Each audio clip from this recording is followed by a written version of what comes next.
한 발 더 들어가는 고품격 세대남 뉴스 인사 프라임 바로 시작하겠습니다. 매주 금요일은 세계와 K입니다. 이 시간은 세계 속의 한국, 또 우리가 알아야 할 세계 소식 이야기를 해보겠습니다. 문희정 평론가, 일리아 교수님 함께하겠습니다. 안녕하십니까? 네, 안녕하십니까? 자, 본격적인 얘기 전에 이번 얘기 또 해야 되겠지만 어제 우리 강복절 경축사 있었어요. 대통령 경축사. 네. 아마 이건 그 경축사 관련해서 일본도 문제지만 뭐 러시아라든지 주변국도 아마 좀 관심을 갖고 보는 것 같은데 어떻게 보셨는지 짧게 한번 말씀 한번 들어볼까요? 일단 일본 언론이 가장 네. 관심을 가진 것 같아요. 왜냐하면은 한국 대통령, 역대 대통령 중에 일본의 역사적 그 반성을 촉구하는 얘기라든지 일본 관련 얘기, 일본을 비판하는 얘기를 하지 않은 유일한 대통령이라고. 일본도 놀랐어요. 예, 굉장히 이례적인. 미혼계 기자의 신문에서 네. 왜 저러지? 이랬대요. 굉장히 이례적인 한국 대통령이라는 예, 그런 얘기로 일본 언론이 많이 주목을 했다고 그러고요. 사실 일본 언론이 그렇게 이야기를 할 정도면은 얼마나 할수 있었어요. 왜냐하면 사실 우리 언론이 더 크게 비판하고 계속해서 사실 이런 얘기와 관련해 가지고 하루에 수십 개, 수천 개의 기사가 쏟아져야 되는 게 맞는 거잖아요. 그렇죠. 근데 우리 언론이 얘기하지 않고 일본 언론이 얘기한 걸 우리 언론이 가지고 와가지고 일본 언론이 이렇게 얘기했대요. 라고 보도를 하고 있는 이 행태를 도대체 어떻게 받아들여야 될지 모르겠고요. 중요한 거는 다른 언론들 있잖아요. 세계의 뭐 다른 언론들이 뭐 그렇게 윤 대통령한테 관심이 있느냐? 없습니다. 왜? 윤 대통령은 이미 파악이 됐거든요. 파악이 다 됐다. 이 사람은 어떤 독립 변수로서 또는 이 사람의 말이 가지는 영향력 이런 것들을 생각해가지고 주요 언론들이 주목을 할 거 아닙니까? 네. 일단 이분은 친일, 친미, 일변도의 정책을 구사하시는 분 딱 정해져 있죠. 아하. 그리고 국내에서 관련해가지고 굉장히 그 많은 국민들의 반발 감정에 직면하고 있어서 지지율이 높지 않다. 정해져 있죠. 네. 그다음에 중요한 건 이분이 국제관계에 있어서 어차피 이분은 미국과 일본과 함께하는 정책을 선택하는 사람이기 때문에 이 사람이 다른 나라에 대해서 어떤 얘기를 하든 별로 중요하지 않다는 거죠. 없다. 의미가 없으니까 별로 이것도 참. 주목 안 하죠. 유일하게 일본 언론만 굉장히 이례적인 대통령이다라고 얘기를 했죠. 교수님도 뭐 짧게 한번 말씀 주시겠습니까? 뭐 우선 어제 경축사는 해방절 경축사가 아니었고요. 네. 해방이라는 것은 어떤 한 나라의 역사적인 거에 대한 얘기를 하는 건데 경축사의 해방, 일본, 뭐 역사라는 단어도 포함되지 않았어요. 없었어요. 맞아요. 네, 그래서 그게 해방절에 하는 경축사가 아니라 나머지 364일 중에 어느 날에 그냥 들어와서 그냥 하는 그런 하나마나 그런 말이었던 것 같아요. 이 정권의 슬프네요. 예. 그 중요한 기념식이나 이럴 때에 하는 그 대통령의 연설을 정확하게 그 핵심을 짚으신 것 같아요. 교수님께서 말씀하신 딱 그거예요. 정말 딱 핵심인 것 같아요. 네. 특별히 그날과 상관없는 얘기들 계속해요. 하세요. 항상 그렇습니다. 알겠습니다.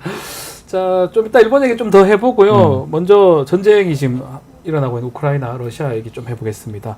저는 좀 이해가 안 되는 게 우크라이나, 러시아 본토를 지금 공격하고 있다 이 보도는 되고 있는데 두 나라 다 말이 좀 달라요. 우크라이나는 잘 영토도 넓혀가고 있다 그러고 러시아는 우크라이나 군 다 격퇴했다 그러고 무슨 말이 맞는 거예요? 자, 일단 지금 그 전쟁 상황부터 좀 알려드리면요.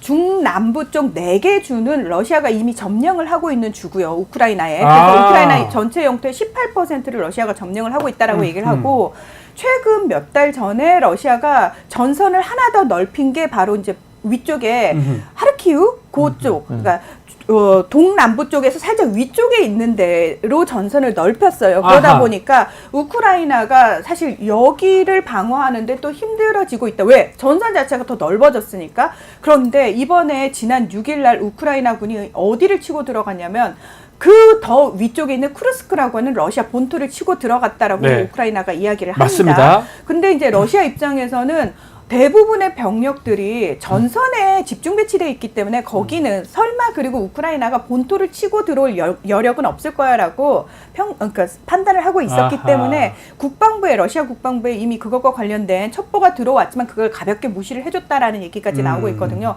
근데 자, 우크라이나 군은 우리가 8일째 되는 날 러시아 영토에 1000제곱킬로미터를 우리가 장악을 했어. 우리 들어갔더니 러시아군이 다 투항을 하고 그리고 러시아 주민들도 이게 무슨 일이야 이러고 다 네. 도망가기 바쁘다. 그래서 지금까지 밝혀진 거는 12만 명이 넘는 사람들이 대피를 했고 그리고 계속해서 우크라이나 군이 그 지역을 넓혀가고 있다라고 얘기를 하는데 네. 여기서 이제 러시아가 허를 찔린 거잖아요. 러시아 측은 일단 그 지역 지자체장을 화상으로 연결해가지고 회의를 하는데 네. 푸틴 대통령한테 우리 큰일 났어요. 비상사태 선포했고요. 난리 났어요. 이러니까 푸틴이 그 말을 끊었다는 거예요. 무슨 얘기야. 그러면서 지금까지 나온 건 뭐냐면 예. 미국이 보니까 러시아가 주장하는 것과 우크라이나가 주장하는 그 중간 지점까지 우크라이나가 들어와 있는 건 맞는 것 같아 라고 얘기를 하고 있는데 푸틴은 자신의 그 최측근이라고 할 수 있는 경호원 출신의 듀민 국무원 서기를 현장으로 파견을 했어요. 이건 네. 무슨 얘기냐면 내가 현장 얘기 못 믿겠다. 아. 실제로 어떻게 되는지 제가 봤을 때는 자신의 제일 믿을 수 있는 최측근을 거기다 파견해가지고 야 거기 가서 정확하게 상황 보고 와. 그러면은 우크라이나 군은 왜 러시아 본토를 치고 들어갔느냐. 일단 지금 정체되어 있는 그 전선의 병력들을 조금 더 그 러시아 병력들을 조금 분산시킬 수 있는 그런 의도를 가진 거 아니냐라고 얘기를 하는데 허를 찌른 거 아닙니까? 그렇죠. 그런 예, 얘기도 예. 하고 그다음 뭐 평화협상에서 우위를 점하기 위한 것도 있고 그다음에 미국이라든지 서방 국가가 더 이상 무기 지원할 필요 없어라는 회의론에 대해서 무슨 네. 얘기예요? 저희 지원만 해주시잖아요. 이렇게 잘 싸웁니다라는 걸 좀 보여주고 싶고 국제사회를 향해서도 이스라엘만 관심 가지지 마시고 우크라이나가 여전히 싸우고 관심을 있다는 거 관심 가져달라. 가져주십시오. 예, 이런 것들 전략적으로. 목적으로 그렇죠. 그러니까 결국은 이제 말씀 들어보면 평론가님 말씀 들어보면 조금 차이는 있지만 우크라이나가 러시아 본토에 들어간 건 맞고요. 면적 차이는 조금 있는 것 같지만 그렇죠. 어쨌든 러시아가 지금 허를 찔린 건 사실 같아요. 그러다 보니까 푸틴도 좀 당황한 것 같고 이 가운데 지금 우크라이나 외교부 대변인이 우리는 러시아 영토 관심 없다. 러시아가 만약에 공정한 평화 회복이라고 얘기합니다. 동의라면 공격을 멈추겠다. 이 발언은 어떤 의도로 우리가 해석을 하는 게 좋습니까?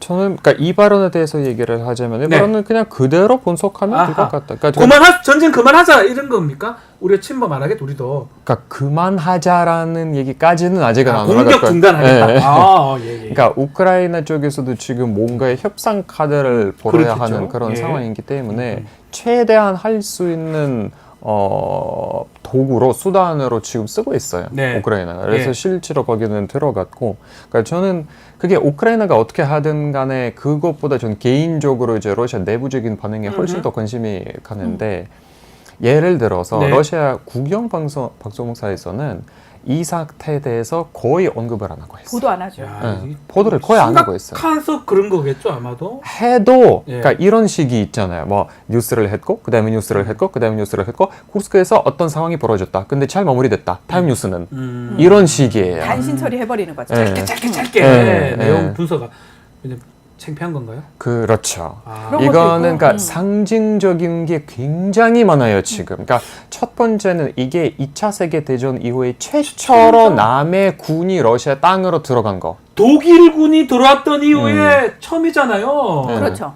두 번째는 쿠르스크라는 게 러시아에서 푸틴에게 아주 상징적인 게 있어요. 쿠르스크라는 전함이, 그러니까 푸틴이 처음에 예. 대통령이 되었을 때 제일 큰 사건이 쿠르스크의 전함이 이제 침몰했을 때 그때였어요. 그러니까 그때부터 푸틴의 대통령기가 시작됐고, 그래서 지금 젤렌스키 대통령이 얘기하는 게 이제 쿠르스크에 끝나겠다. 쿠르스크에서 시작해서 쿠르스크에 끝나겠다. 아하, 그 얘기. 푸틴을 끝내겠다. 예, 이런 그 얘기. 원을 그려서 24시간 걸리는 그런 원을 그려서 이렇게 하겠다. 뭐 여러 가지가 이런 얘기가 나오고 있고, 어쨌든 그 러시아 내부적인 반응, 네. 그것보다 저는 개인적으로 제일 무섭게 하는 반응이 뭐냐면 사회 안에서 국민들의 갈등 부추기는 게 제일 위험하다고 저는 러시아 개인적으로. 안에서요? 네, 왜냐하면 러시아 내에서 이런 사태에 대해서 보도가 안 되기 때문에 일반 다른 지역에 살고 있는 러시아 국민들은 잘 몰라요. 근데 쿠르스크에서 그 쿠르스크 주민들이 대피하잖아요. 예. 그럼 대피하는데 볼 거 아니에요 나중에. 근데 이 사람들이 이 사람들이 하는 게 쿠르스크 사람들을 보고 야 니네들이 여기 왜 왔어? 예. 돈 벌러 왔지. 왜 거짓말해? 아. 구경 밤송에서 그렇게 얘기를 안 하잖아. 그럼 예. 니들이 거짓말해. 그럼 갈등이 생겨요. 내부적인 사회 갈등. 그게 제일 무섭다고 저는 개인적으로 판단해요. 그게 예. 5.18 때랑 똑같은 것 같아요. 똑같아요. 예, 그쵸? 보도가 제대로 안 되니까. 맞아요. 그렇죠. 그게 또 제일 오일이 돼버리고. 그렇죠. 너들 왜 뭐 했냐. 음.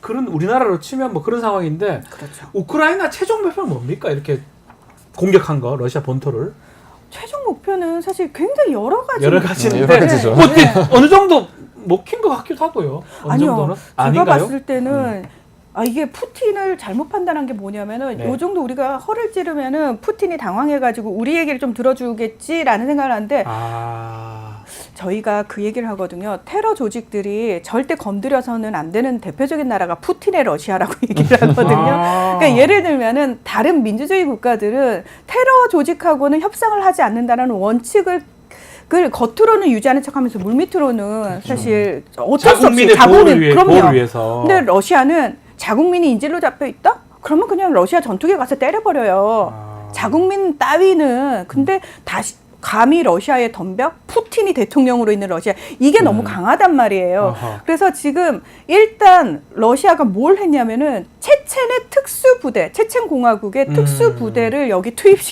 투입시켰다라는 얘기가 나와요. 이건 무슨 얘기냐면 자 우크라이나 군이 과연 여기서 얼마나 버틸 수 일단 들어가서 뭐 장악을 하긴 하겠죠. 흔든다라는 건 뭐냐면 실질적으로 타격을 줄 만큼의 영향을 발휘할 수 있느냐 그건 다른 문제라는 거예요. 예.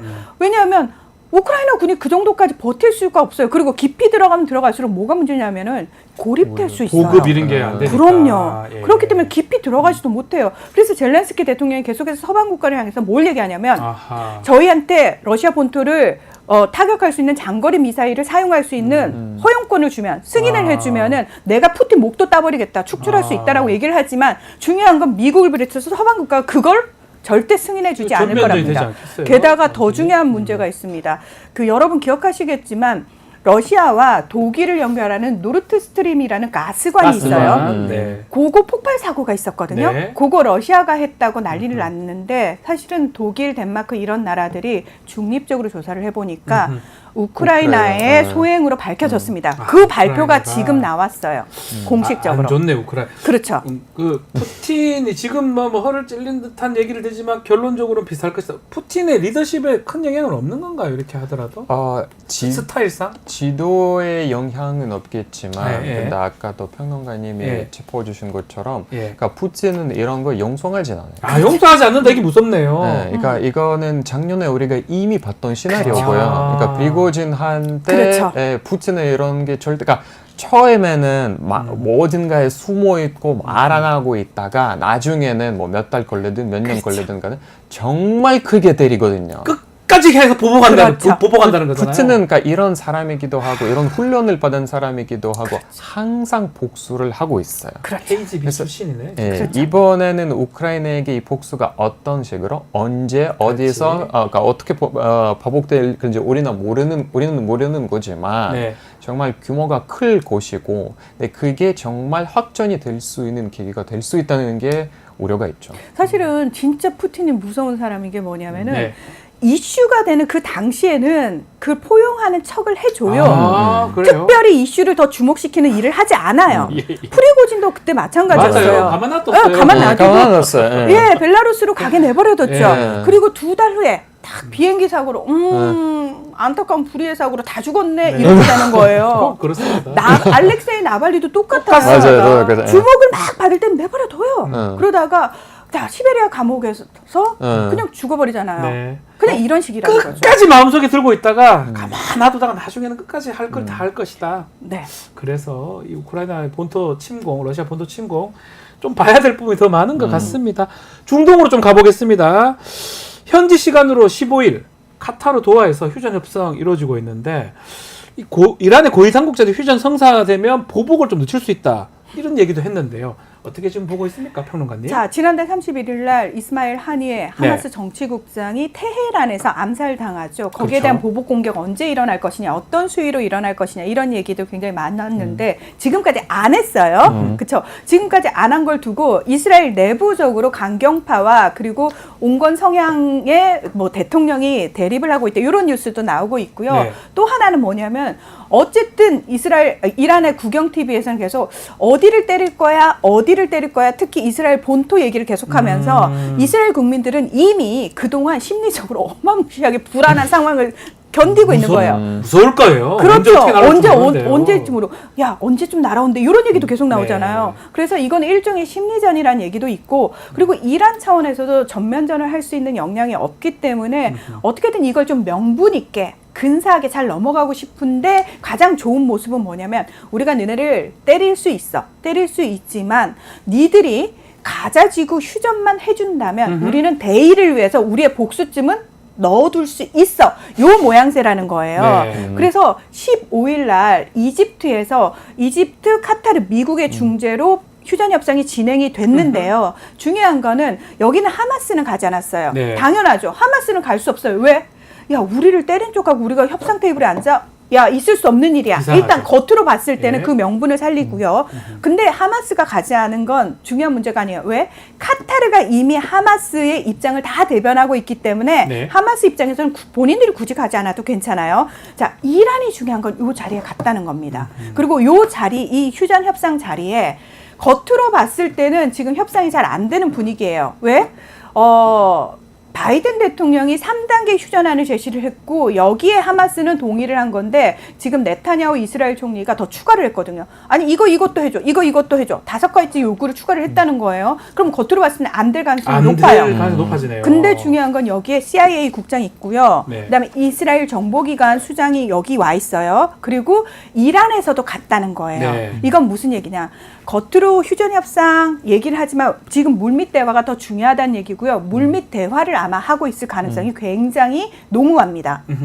어떻습니까? 지금 말씀대로라면 이란도 이스라엘하고 전면전 원하는 것 같지는 않고 미국은 무조건 그러니까 전쟁 나면 미국 대선은 뭐 민주당 뭐 어려워지잖아요. 아마 막을 것 같은데 앞으로 향방 어떻게 될까요? 하마스도만 직접 이렇게 나서는 것 같지는 않고요. 어떻게 보십니까? 뭐 저는 예측이니까 어차피 중동 전문가가 아니지만 예, 그러니까 예. 제가 봤을 때는 여태까지는 벌어진 일로 그냥 따져보면 네. 이란은 뭔가를 하지 않을 것 같아요. 그러니까 만약에 했다면 벌써 했겠지. 네. 그러니까 지금은 안 하는 거 보니까 뭔가 물 밑에서 표면 아래에서 계속 협상이 이루어지는 것 같고 네. 또 중동에서도 아마 이란이 이스라엘을 공격하는 거에 되게 반대하는 바가 많을 거예요. 그렇죠. 중동 내에서도 네. 뭐 물론 미국이나 뭐 이런 세력도 있겠지만 그 외에도 이란 본인도 그렇게 막 그렇게 큰 확전을 해서 큰 정쟁까지는 원하지 원치 않을 않죠. 거고 그래 보여요 지금. 예. 그래서 다들 막 그렇게 뭐 고함을 지르고 막 뭐 하긴 하는데 실제로는 싸울 수는 없는.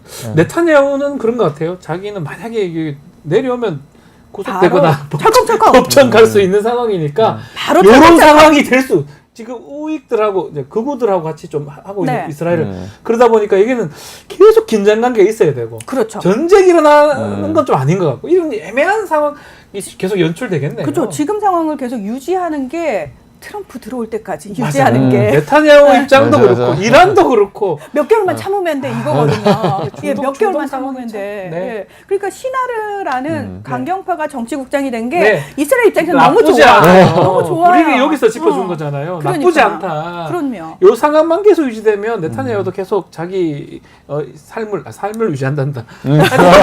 직책을 유지할 수 있고. 왜냐하면 네타냐후는 정권을. 내려오면 그럼요. 바로 감옥 갑니다. 아유, 사상상. 예. 뭐 이스라엘뿐만 아니라 그 자리에서 내려오기만 해봐 철컹철컹 할 예. 사람들 많죠. 너무 다른 많죠. 나라에도. 예. 트럼프도 좀 뭐 상황이 뭐 곧 선고된다고 하니까요. 그렇습니다. 트럼프 얘기도 예. 좀 있었고 일본 얘기 좀 해보겠습니다. 자 기시다 총리 불출마 선언했습니다. 총재 선거에. 그러면 다음 달에 이제 퇴임을 하게 되는데 기시다 총리가 뭐 스캔들 얘기도 했습니다. 비자금 스캔들. 이것도 한번 좀 얘기 좀 해주시면 좋을 것 자, 같아요. 비자금 스캔들 사실은 네. 이거는 제가 봤을 때는 이거는 기시다 총리의 자작극이라고 저는 생각을 합니다. 개인적으로. 개인적으로. 예, 왜 그런지 말씀을 드리면 비자금 스캔들이 뭐냐면은 딴 게 아니라 의원들이 합법적으로 파티권이라고 해가지고 정치 자금을 모을 수 있는 모임을 할 수 있어요. 근데 20만 엔 이상이면은 다 장부에 기록을 해야 되고요. 일정 금액 이상을 못 모아요. 네. 그런데 장부에 기재를 하지 않고 초과분을 의원들이 가진 돈이 꽤 많았다는 거죠. 수십억이었다는 거죠. 그런데 이거를 이제 뭐 정치학 교수인 누군가, 시민단체에 있는 누군가가 이제 고발을 해가지고 수사가 시작이 됐는데 이걸 수사를 담당한 게 도쿄지검 특수부예요. 자, 도쿄지검 특수부는 네. 뭐 예전에는 뭐 정치인들을 잡는 엄청난 무소불위의 권력이었지만 사실은 총리가 휘두를 수 있는 가장 큰 권력이라고 얘기를 하거든요. 네. 잠깐만 이거 우리나라 아니 일본 얘기예요? 예, 검찰 이용해가지고 반대파 잡는 거는 저희 일본 얘기를 하고 있습니다. 예. 비슷하네요. 근데 예. 기시다 총리가 이걸 통해 가지고 그 당시 자민당의 가장 큰 파벌이었던 아베파 거의 100명에 육박하는 의원들이 있는 아베파, 니카이파 이런 파벌 우리 다 저기 해체하겠습니다. 이러면서 기시다파도 해체하겠습니다. 자, 이건 무슨 얘기냐면 본인 파벌은 별로 강하지 않았거든요. 근데 본인보다 강한 파벌을 사실 해체하기 위한 명분에 지나지 않았다는 거예요. 왜? 예. 실제로 이 비자금 스캔들로 인해서 처벌받은 의원은 없습니다. 처벌받은 의원 없고요. 그냥 그 밑에서 일을 하던 참모진들 몇 명 정도가 가벼운 처벌을 가벼운 받았다는 처벌. 거예요. 네. 근데 기시다가 이게 자업자득이 된 게 뭐냐면은 기존에 이 파벌을 큰 파벌을 해체하고 나면 자기한테 권력이 중점 이게 몰릴 거라고 생각을 했는데 문제가 언론에서 이걸 이제 흔든 거죠. 그러다 보니까 여론이 안 좋아졌다. 비자금 스캔들 때문에 기시다는 빠져나가고 제대로 의원들은 처벌받지 않고 그냥 그건 구역은 그대로 남았다. 이러면서 지지율이 떨어지기 시작을 한 겁니다. 네. 사실은 그래서 비자금 스캔들이 저는 정말 뭐 일본 정치계의 구악이 드러나서 이걸 일소에 어떤 개혁하기 위한 아니요. 협하기 위한 아니요. 그냥 기시다가 자기보다 조금 권력이 중점 핵심에 있는 사람들 치기 위해서 이걸 흔들어 봤는데 했는데 생각외로 실패했다. 그렇죠. 자기를 치는 자기한테 스스로 자기 족쇄가 된 거죠. 덫이 돼버린 상황이고 기시다 이제 나가면 저는 교수님한테 이 질문 좀 드리고 싶어요. 기시다하고 윤석열 대통령 되게 친했잖아요. 뭐 오므라이스도 묻고 뭐 이렇게 왔다 갔다 했는 것 같은데 앞으로 한일 관계는 어떻게 좀 전망하십니까? 기시다 다음 사람이 온다면? 뭐 일단 누가 어느인지를 봐야 하는 네. 거고요. 그러니까 뭐 자민당에서 뭐 자민당이겠죠. 자민당이겠죠. 예, 네, 자민당. 자민당에서는 뭐 자민당이라고 해서 똑같은 정책을 펼쳐주는 게 보장이 네. 없기 때문에 네. 일단은 누가 오느냐에 또 봐야 하는 거고요. 네. 그러니까 한국 측에서는 당연히 변화가 없을 거라고 저는 그대로 개인적으로 갈 봐요. 거고. 네. 네. 근데 당연히 상황이 바뀔 수 없는 게 그 새로운 사람이 뭔가의 새로운 그러니까 기시다랑 자기가 다르다고 네. 이제 내세워야 하는 그런 입장이기 때문에 뭐 미국이랑 뭐 미일 관계라든가 뭐 일북 관계라든가 북일 관계라는 관계. 게 예. 뭐 이런 관계들이 조금씩 바뀔 수 있기 때문에 그런 면에서 봤을 때는 한국 측이 대한민국 측이 패신될 수 있는 상황이 굉장히 가능성이 높아져요. 근데 좀 놀라운 게 원래 바이든, 기시다, 윤석열 대통령인데 바이든도 지금 후보직에서 사퇴를 했고요. 기시다 나가고요. 어쩝니까? 혼자 남죠. 윤석열 대통령 혼자 남았어요. 혼자 남죠. 어찌 됩니까 이거? 그럼 특히 트럼프가 되면 우리도 바꿔야 되는 게 맞나요? 무슨 소리부터 갑자기? 아니요. 예, 뭐 그냥 2, 3년 후에 바뀌겠죠. 그렇죠. 예, 바뀌겠지만 우리도 네. 바뀌겠죠. 자, 그런데 이제 기시다 다음이 누가 오느냐? 사실은 저는 일본은 총리의 운신의 폭이 넓지 않은 나라예요. 아, 그렇죠. 결국은 그 바지 총리를 내세워서 그 정책을 결정하는 건 자민당 내의 핵심 세력이죠. 개파. 예, 핵심 세력인데 지금 자민당 내에서 어쨌든 아베 신조 전 총리가 가장 큰 핵심 세력이었던 이 사람 죽어버렸잖아요. 사망했고요. 지금은 아소다로 전 총리가 권력을 잡고 있다고 얘기를 하거든요. 네. 그래서 아소다로라는 사람은 윤석열 대통령하고 굉장히 친한 사람입니다. 무슨 얘기냐면 이분 한국도 이제 비밀리에 좀 몇 번 방문을 하고 네. 이분이 방문했을 때 기사가 잘 안 나기도 하고 그랬거든요. 자, 아소다로가 과연 누구를 앞세워 가지고 할 것이냐. 결론은 윤석열 대통령이 있는 한 그리고 아소다로가 권력을 지금 잡고 있는 한 뒤에서 잡고 있는 한 별로 크게 큰 문제는 없을 달라지면 것이다. 누가 총리로 나서건 상관이 없고요. 다만 대놓고 극우를 하는 사람이 있거든요. 그런 사람들이 나섰을 때는 조금 더 강하게 끌고 갈 가능성이 있다라는 걸 네. 염두에 두시면 되고 네. 늘 이시바 시게루 전 간사장 얘기가 나와요. 예, 저분이 제일 유명하다. 네, 네. 주변 국가들과 관계를 중시한 이시바 시게루 전 간사장은 총리가 절대 되지 않습니다. 아베 저격수로 불린 사람 아닌가요? 네. 예. 이분이 되면은 우리나라한테 좋다 이런 얘기해서 우리 네. 언론은 계속 얘기를 하지만 결국은 자민당 내에 파벌이 결정을 하는 거기 때문에 이시바 시게루는 거의 외딴섬 같은 존재예요. 그렇기 때문에 이분이 될 가능성은 없다고 보고요. 기시다 총리가 사실 본인이 계속 권력에 대한 의지를 막 불태웠던 사람인데 이 사람은 갑자기 퇴임을 발표를 했거든요. 요것과 관련해가지고 도대체 이유가 뭐겠느냐. 결론은 그거예요. 뒤에 있는 핵심 세력이 야 기시다 이제 너 그만해. 내려와. 이제 내려와라는 그 메시지를 시그널을 강하게 줬을 거고요. 그것과 관련해 가지고 기시다가 아마 약속받은 것들이 몇 가지가 있을 겁니다. 이제 본인의 자리를 물려주고 싶어하는 장남이 있거든요. 네. 장남을 총무 비서실의 비서관으로 채용을 했다가 논란이 됐는데 채용을 했어요. 네. 아버지가 가는 정상회의에 따라가 가지고 쇼핑하러 다녔어요. 관용차 타고. 아이고야. 그거 문제돼 가지고 결국 물러났거든요. 네. 근데 기시다 입장에서는 자기 아들을 어쨌든 다시 또 데려와야 돼요. 그런 것들과 관련해 가지고 여러모로 그리고 기시다 입장에서는 지금 물러나는 모양새가 좋습니다. 왜? 사도광산 내가 세계유산 등재했어요.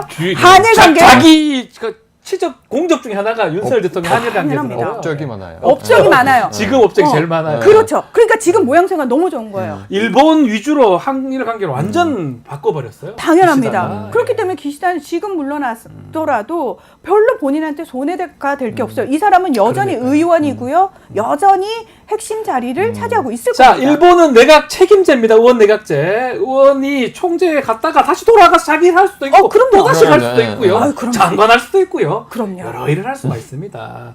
자기는 총선에서 당선만 되면 돼요. 아유, 당선 그럼요. 되겠죠. 뭐안 항상 됩니다. 됩니다. 항상 됩니다. 그래도 자민당이 이렇게 오랫동안 2차 대선 언제부턴가 계속 거의 일부 시간 빼고는 계속 그러면은 많은 반복돼서 분들이 하고 있어요. 그럼 여론조사하면 자민당에 대한 지지율이 몇 %나 나올까요? 라고 궁금해하잖아요. 네. 이 정도로 자민당이 수십 년간 잡고 있으면 뭐 지지율이 한 5, 60% 나와야 되는 거 아니야? 라고 얘기하는데 아니에요. 낮아요. 매우 낮아요. 기시다 총리 엄청 낮잖아요. 낮습니다. 거의 기시다 지지율과 비슷합니다. 또는 그것보다 낮습니다. 중요한 건 아니 근데 왜 자민당이 정권을 잡나요? 야당에 대한 없어요. 지지율은 더 낮아요. 4% 더 낮습니다. 더 했어요. 어쩌면 저는 이런 얘기 좀 또 이웃 나라긴 한데 일본이라는 나라가 그 민주화가 뭐 됐다고 하긴 어려워. 정권 교체가 그렇죠. 되는 게 가장 중요한 거거든요. 그렇죠. 우리나라 같은 경우는 대한민국은 그 뭐 아주 수시로 정권 교체가 되기 때문에 그런 의미로 약간- 러시아는 아예 또 정권 아예 안 되잖아요. 푸틴이 쭉 그냥 하고 있잖아요. 그렇죠. 그러니까- 중국도 그렇고. 러시아는 그거는 전형적인 독재, 그러니까 권위주의죠. 네, 권위주의식의 예, 독재고. 권위주의 독재 그렇죠. 국가. 일본은 그러니까 민주주의, 완벽한 민주주의라고 할 수는 없지만 약간 싱가포르 라이트? 맞습니다. 아. 맞습니다. 약간 정확해요. 이런 예. 이런 느낌인 것 같아요. 싱가포르는 잘 사는 북한이잖아요. 예. 이게 마무리해야 되는데 대한민국이 이 주변에 동북아시아에 네. 러시아나 중국이나 북한이나 일본이나 저는 사실 이렇게 생각합니다. 일본 조금 다르긴 하지만 비슷한 정치 체제다. 쭉 계속 간다. 우리 그렇죠. 빼고는 우리 빼고는 우리는 계속 바뀌니까요. 제일 민주주의예요. 그럼요. 그러니까요. 한국은 제일 민주주의 국가입니다. 조금만 잘못하면 바꿔버립니다. 우리나라는 대통령도 탄핵시켜버리고 그랬잖아요. 그렇죠. 그런 상황이다 말씀을 드리겠습니다. 자, 오늘 뉴스인사 프라임 여기서 좀 마무리를 해야 될 것 같습니다. 우리 시간이 제일 재밌는데. 네. 또 조회를 많이 하십니다. 네. 많이 보시고요. 두 분 감사합니다. 네, 고맙습니다. 감사합니다. 네.